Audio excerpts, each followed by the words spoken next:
Right, so I've tried to record this maybe 5-6 times now, and that's going off of a script, and that just didn't work. Every time I just felt like, oh god, no, that's awful. Now I'm going to try and do something a bit different, but also get the same sentiment across.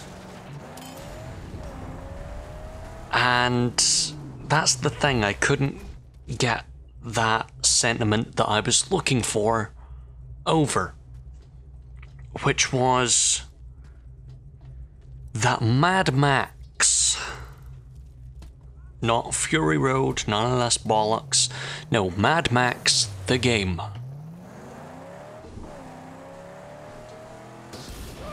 For me,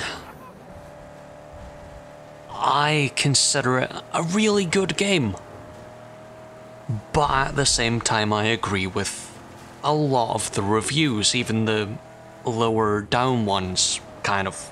I mean, I mostly care about the Jimquisition and Total Biscuit on this one when it comes to what I'm agreeing with, but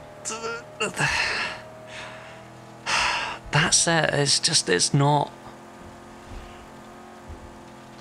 It's not just that. I mean, as much as I do agree with what Jim Sterling said by saying that the busy work is a bit toss, and really they should have tossed that out. Yeah.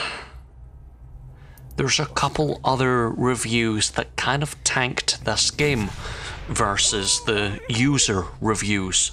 I mean, in no way do I see myself as a proper reviewer, because one, I'd have people scream at me and tell me, you're not a reviewer, you're just an asshole with a mic, of which a reviewer tends to be.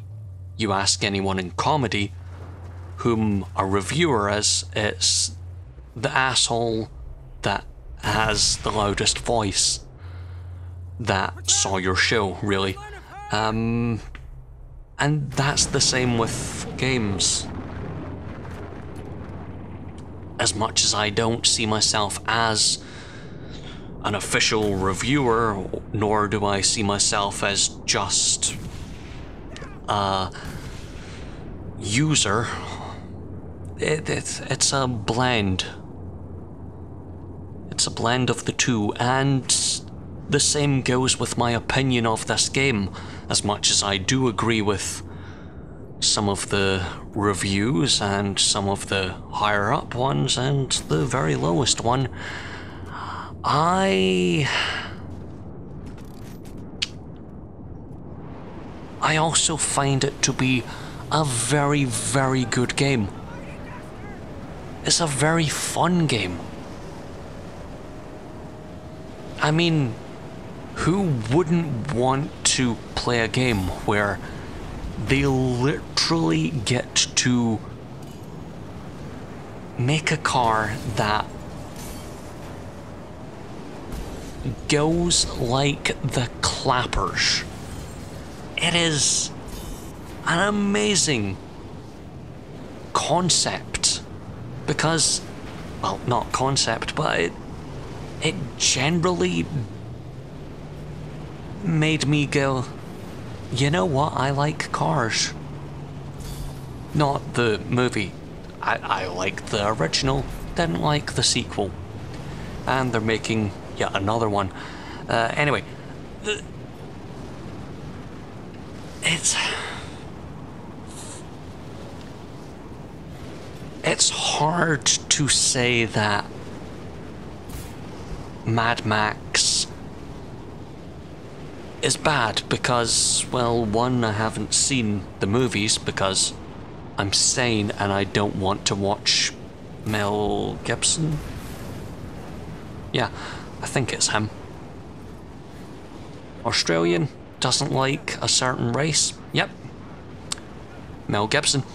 Then again, Australian doesn't like a certain race. Any Australian? Yeah, sounds about right. The point being, I don't know any of the film things that should be in the movie. Nor do I care, because that's what the game should be. It should be its own independent thing. Why the fuck should it be this big, oh yes, things with the... Who knows the plot of the Thunderdome?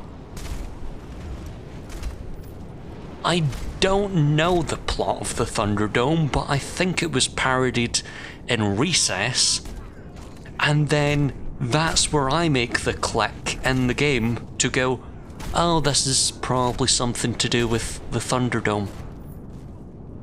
I'm not gonna spoil what that is, but there's a point where I went, I think that's from the Thunderdome. I don't know. I mean, okay, right, let's talk about the reviews and why you somewhat should but also shouldn't listen to them, because you get people like Jim Sterling who say, yeah, it's chewing through another open world game, and Mad Max on the surface is a AAA kind of game. It is big, it's open, it's ooh and ah, and there's a lot to chew through. But essentially he goes on to say that it's too much to chew through, and at this point, about what, a day and a half into the game, I tend to agree, because I don't have all the upgrades for the car, I don't have all the upgrades for Max, and I'm a day and a half into the fucking thing. I've not even explored the whole map. A bit big? Yeah. A bit too big? Hell yeah. And then you get fucking Play UK. Hold on, let me check. Let me just check who they are. Play UK.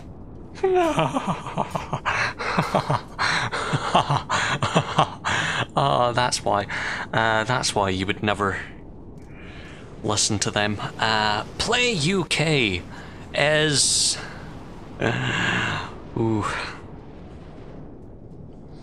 is a publisher or media source that I cannot find on Google. I shit you not. I cannot find a single thing to do with them.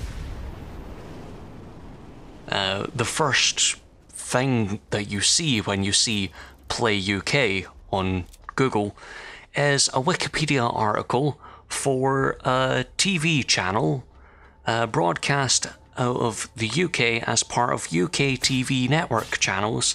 The channel was launched as UK Play on October 10th, 1998, and slowly died by October 30th, 2002. And they pretty much only showed Top of the Pops, and if you don't know what that is, feel fucking lucky. A functioning open world game, Mad Max captures none of what makes the source material great. What? Racism, Australia, and a boring plot. I do want to note, I did see about 30 to 40 minutes of the very first Mad Max, and it bored the piss out of me. Bored the piss out of me. So, as far as saying, oh, this doesn't fit in the thing with the movies. Yeah, that's the fucking point. They didn't get Mel Gibson or Mel B or Mel... what's her face? She was on Taskmaster. She was on something else, but I can't remember what the fuck that was. Something to do with cakes. Fuck.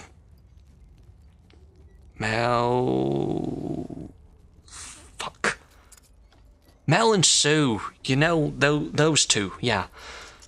This game is so far from what the movie is that, quite frankly, you can call it its own thing. Good. Fucking good. I don't want some boring plot that is getting dragged along because, I don't know, he's a cop and no, not Uluru. Where am I thinking of? Alice Springs, yeah, that's the thing. No one gives a shit about that when it comes to games. You want something big and epic and something kind of vague. So when that review says missions are uninteresting, yeah, they are after about a day of play. But when you first get into them, you're like, oh yeah, this is alright. I'm not gonna say they're the most interesting thing, but they're good. They're good enough. But still, you get ass monsters like that say, oh, this fits nothing into the source material. Yeah, good. I don't give a shit.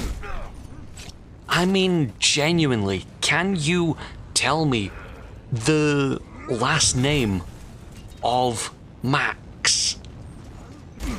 No, it's not Mad. Nor is it Max.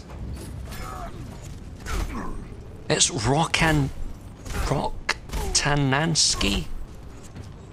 Rock at an Sky. Something like that. And who gives a shit? You wouldn't care for a guy called Max Rodank. I genuinely can't remember it, and I'm looking at it going, how the fuck do you say that? My dyslexic brain can't work that out. So saying, oh, the source material is not in here. Yeah, good. But genuinely, a review of the game, it is a good open world thing, but you'll be at it for weeks and days and months and years if you don't play games for hours. If you genuinely play games for like an hour a day, every day, for a year, you'd probably be at this game for 2 months. Easily. Yeah, that's not just because of the side missions, of which are shite and all of that. I mean, it's the collecting scrap that is what is dragging me down. Almost a day and a half into playing the game. When I say a day and a half, I don't mean a day and a half into actually playing the game, like playing in-game time. I mean real life time. 24 plus hours is what I've put into the game, and I've not completed it. I'm not gonna spoil it, but I've achieved the big thing that we set out to do, and I've still got more.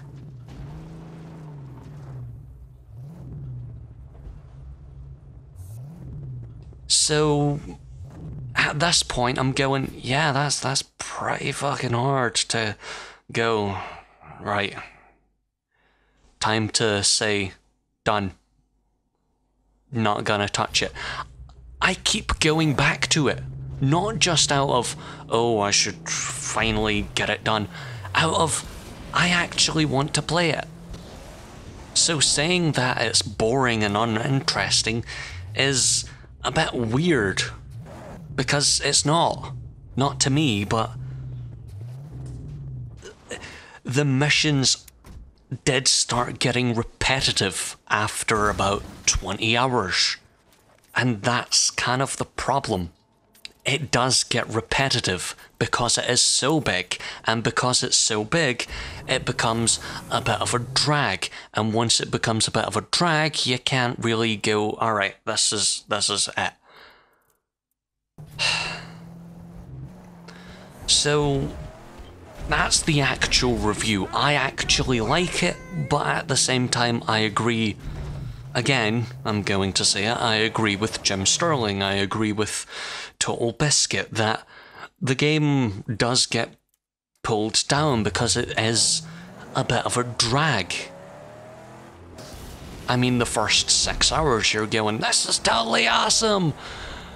About 12 hours later you're going, this is still awesome, but it's taking its fucking time. I mean, maybe it's taking time for me because I've been upgrading the car, because I've been going into harder areas, because I've needed to upgrade my car, and then you get that cycle, and then you upgrade your car, and then it's not good enough for the next area, so you start upgrading, and you're in a cycle again. Let's close this with Too long ago. reviews. Should you say that a game is good or bad? Yeah, that's what a review is. Outright, that is what a review is.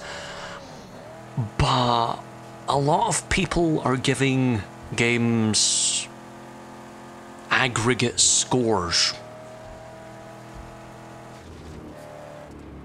Like 5 out of 10, 13 out of 100, so on and so forth. And does that make sense? No.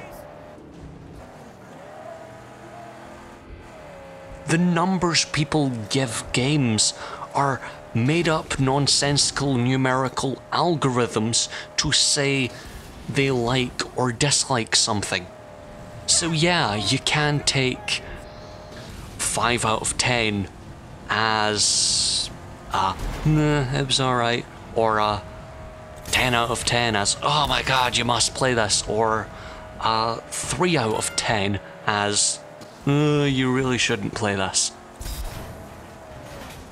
You can take that away from those numbers, but is that fair? Now, sure, I'm kind of arguing a point of they should state the facts, and then every review becomes the same thing, and it's... It means there's no point in any reviewer beyond one, and who decides whom that one reviewer is? No one. The point here being, we shouldn't really be saying, oh, this is a 40 out of 100. Sure enough, that's what Jim Sterling gave it, and Play UK. Fucking Play UK. And then you get Polygon giving it a 50 out of 100. Then you get GameSpot 60 out of 100. They're about the four that I can go, yeah, I know whom that is. But the rest, I'm like, who the fuck are you, and why are you reviewing games? The Guardian, Gameblog.fr, I presume France, Digital Spy, Giant Bomb, digitally downloaded, Push Square, like, I genuinely have no idea who half of these reviewers are, and the other half I'm going, have I seen that? I barely know who any of these reviewers are.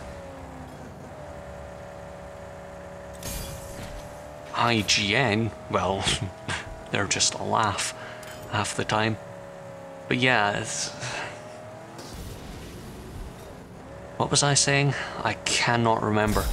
It was something along the lines of, we shouldn't be giving these games that we review aggregate score, because the aggregate score is made up from numerical nonsense that is made up in your head. I mean, genuinely, if I were to score this game out of 10, I would probably give it a 6. But that's going on random little bits that I can remember right now. I'm not actually thinking, oh right, the story gives this much, and then the gameplay gives this much, but it also takes away this much, and then this gives that, and no, you get my point. It just becomes nonsensical at some point to say, oh, this review fits because this is a pure fact sheet and a review at the same time, because you don't get the two in one. Yeah, sure, I could say the combat, very Batman-like. Yeah, that's true, but is that a bad thing? Is that a good thing? Who knows? Personally, I like it. At times, I don't like it. Swings and roundabouts. You just throw numbers up in the air and see which one you catch. Nonsensical, numerical algorithms. As I said, there's nothing that gives value to those numbers. Because if we say that 10 is the perfect game of all time ever and you should play it and nothing else will beat this, then why the fuck are IGN and Polygon and so many other reviews giving out 10s left, right and centre? I mean, genuinely, the highest Metacritic scores are 90, about that anyway. Mario Kart 8 Deluxe, Final Fantasy 14 Stormbloods, Bayonetta, Final Fantasy Stormbloods, thingy, Next Machina Death Machine, Injustice 2, they're all pretty high. And you're going, right, I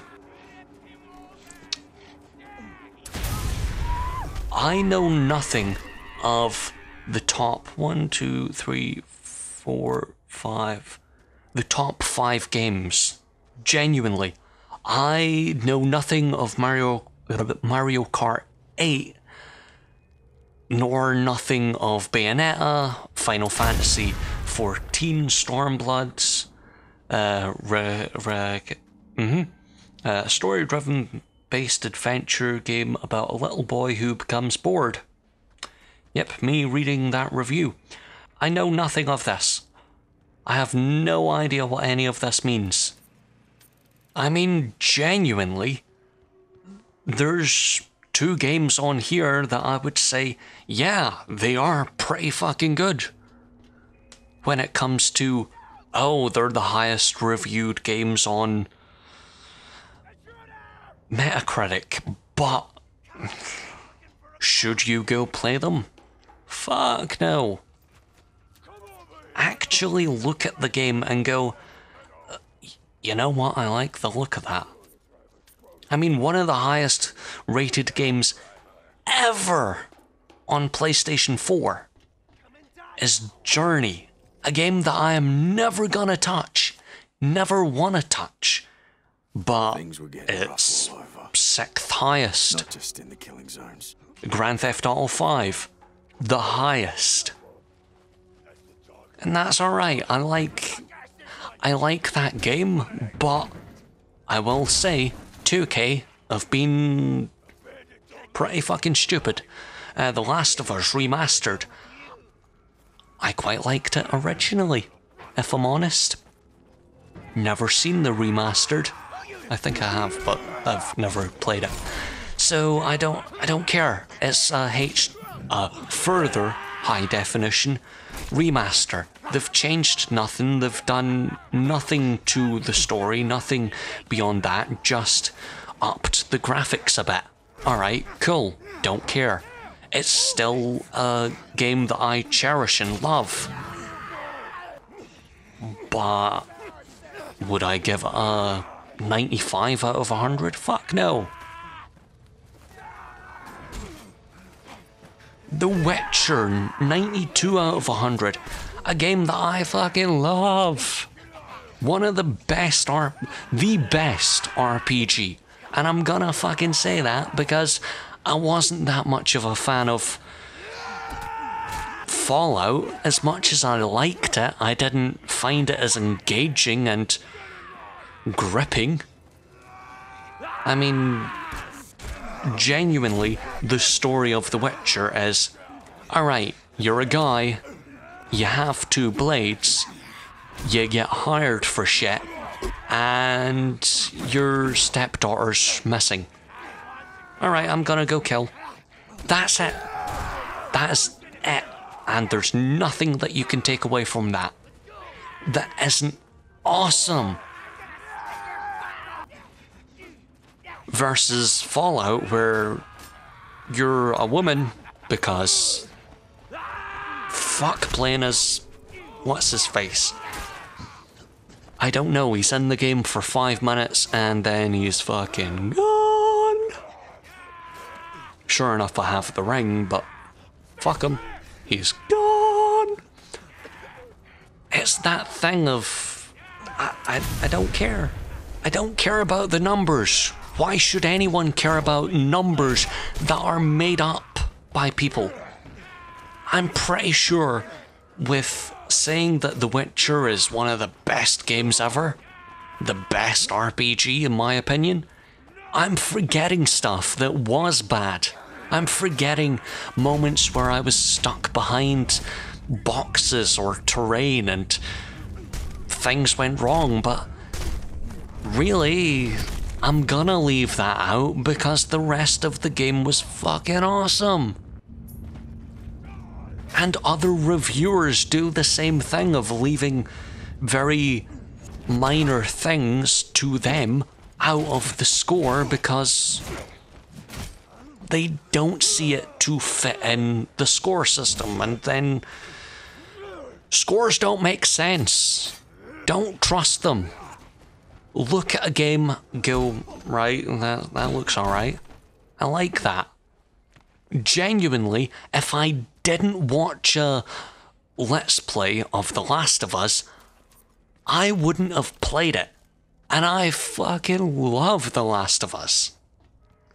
So go out and watch someone play it. I'm pretty sure there's 1 or 2 games on YouTube that you can find. I mean, it's not as if there's a whole open world sandbox game that is based around blocks that got success from people making videos on YouTube about it. I mean, who would ever watch that?